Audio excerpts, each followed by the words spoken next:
right, there was only old people and there was no young people, and I'm guessing you were one of the very few females as well at this point.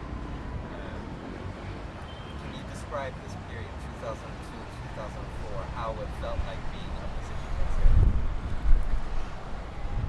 هلا هي كانت أول نقلة نوعية بحياتي نوعا ما، يعني كان أول نشاط سياسي أنا بقوم فيه بعد ربيع دمشق. كان غريب اني يعني هنون الناس اللي كانوا موجودين بهداك الاجتماع كان ناس انا بعرفهم بشكل او باخر او بعرف جزء منهم، هنون كانوا اصدقاء والدي، بس كان كتير غريب اني انا اكون موجوده بهذا المكان لاول مره. بيجتمعوا على عدد 40-50 واحد بعياده الدكتور وبلشوا يحكوا عن التغيير السياسي اللي لازم يصير بالبلد.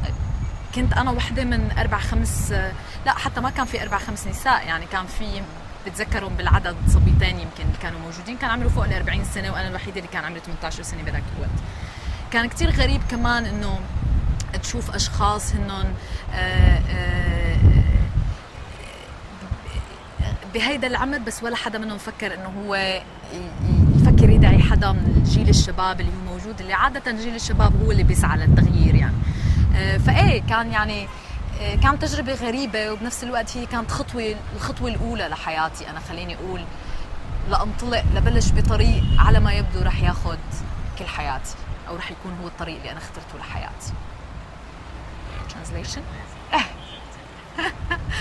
Okay, I said that it was very strange for me to be. It was my first political activity, and it was kind of strange for me to be for the first time in more like a public place, in a doctor clinic with 40-50 people from the oppositions, but all the generation, and not seeing any young person, not men and women, in this room. Also to be the only, you know, not the only. There was 2 women maybe I remember in all that gathering, and I was, you know, the only young girl, I would say, 18 years old, participating in this.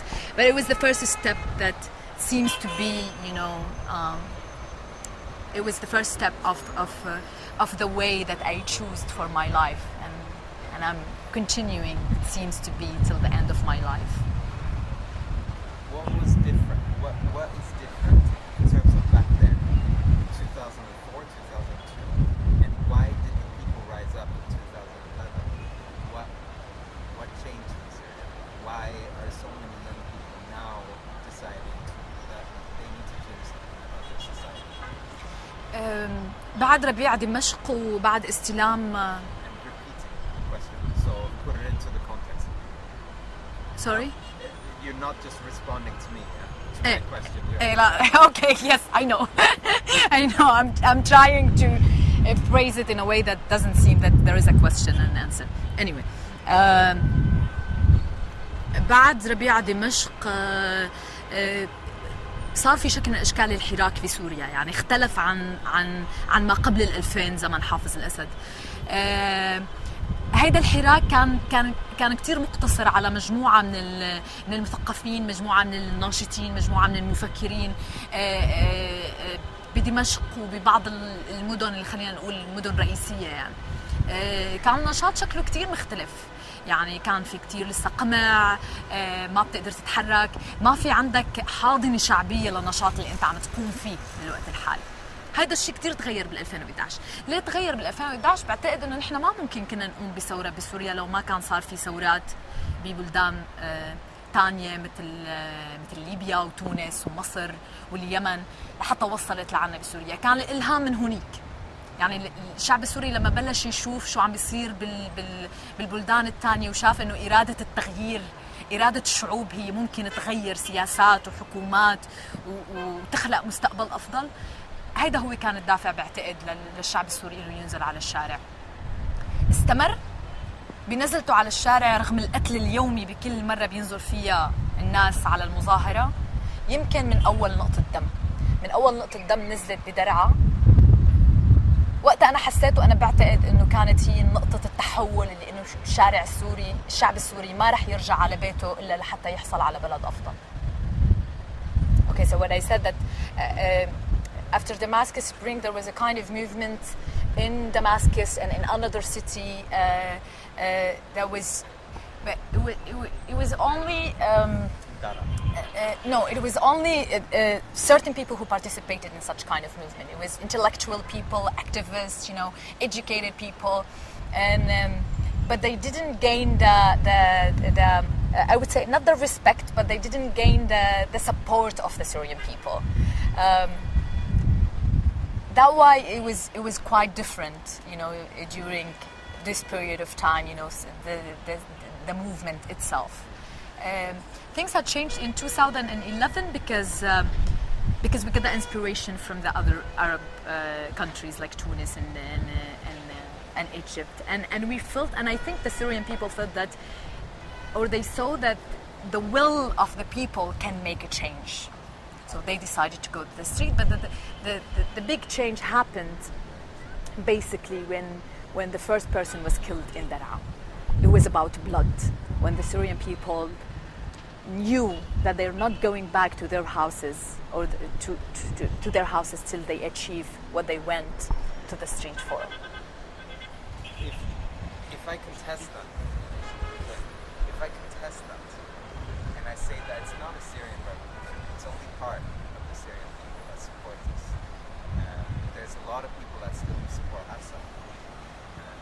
What would you say to that? That Shab Suri is not one.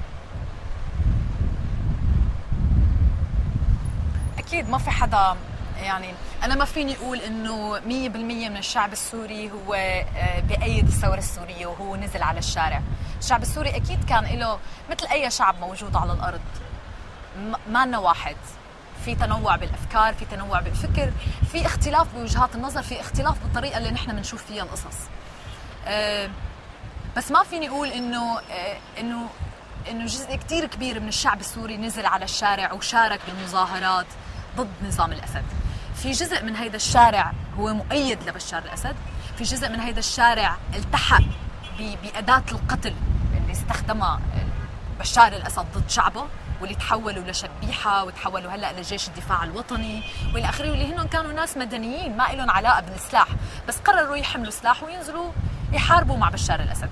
فأكيد الشعب السوري هو مو كلياته هو الشعب اللي نزل على الشارع، في عالم قعدت ببيوتها وقررت انها هي ما تعمل ولا شيء، لا تنزل تشارك بمظاهرات، لا تأييد، لا مسيرات تأييد ولا مظاهرات ضد بشار الأسد. قعدت وكانت عم تلعب دور المتفرج بدون ما يكون لها أي موقف سياسي، غير إنه هي بدها تعيش بأمان وما بدها كل هذه المشاكل تصير حواليها يعني.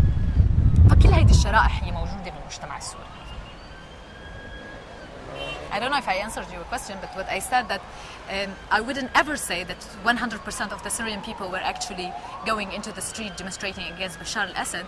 We're not one, you know, we're different. There is some people who supported Assad. There is other people who went to the street demanding freedoms and you know, better country, and other people who were actually watching. They didn't leave their houses. They didn't want this to happen. They didn't take any part of any, you know, they didn't step to be on one side, you know, against the other. They were just, you know, watching what happened, and they were scared because they want to live in safety and security with no problem around. You know, they didn't want to make any kind of a change. So yes, definitely, Syrian people are not one. You're not the first person.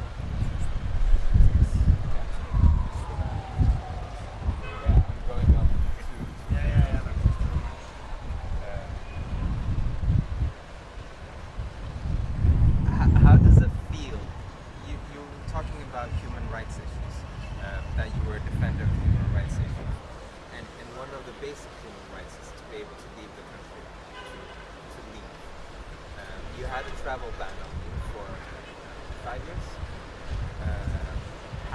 How did that make you feel, not being able to leave the country? نتيجة لنشاطي بحقوق الإنسان زمن بشار الأسد كان مثلي مثل أي حدا ناشط أو أي حدا ممكن يحكي شيء ينتقد فيه سياسة الدولة أو الحكومة أو الانتهاكات اللي عم تصير على حقوق الإنسان، كان بيتعرض لأشكال مختلفة من القمع أو أشكال مختلفة من الملاحقة وأشكال مختلفة من انتهاكات حقوق الإنسان. أنا واحدة من العالم من بين عدد كبير من الناشطين اللي منعت من السفر من 2006. بقيت ممنوعة 5 سنين.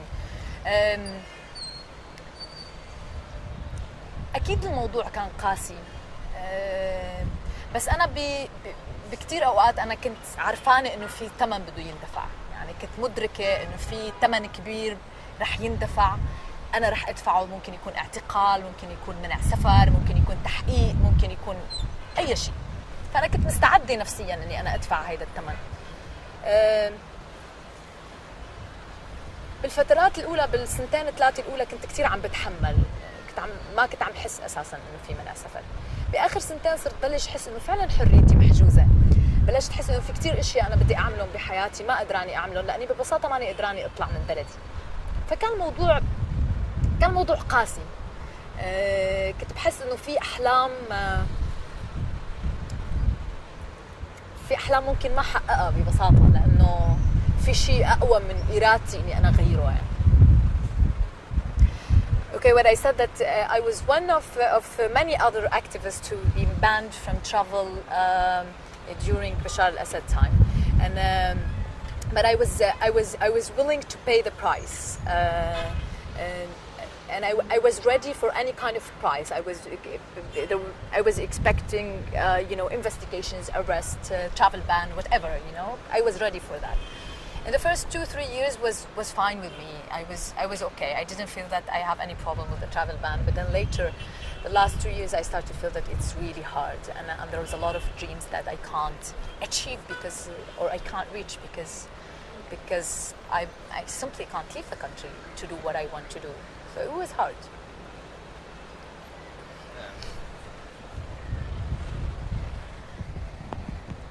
Okay. How does that? What's your motivation for? You said that it was worth it. You said that it was to you it felt like it was worth a travel ban. What you were doing. What motivates you? I mean, why do you think that's justified? Why do you think that investment is worth taking? You mean my activism in general? Yeah. Because it has consequences on you as an individual. And in the beginning you said that it was worth it, and then it got annoying. But why was it worth it? Did you feel like you were achieving something?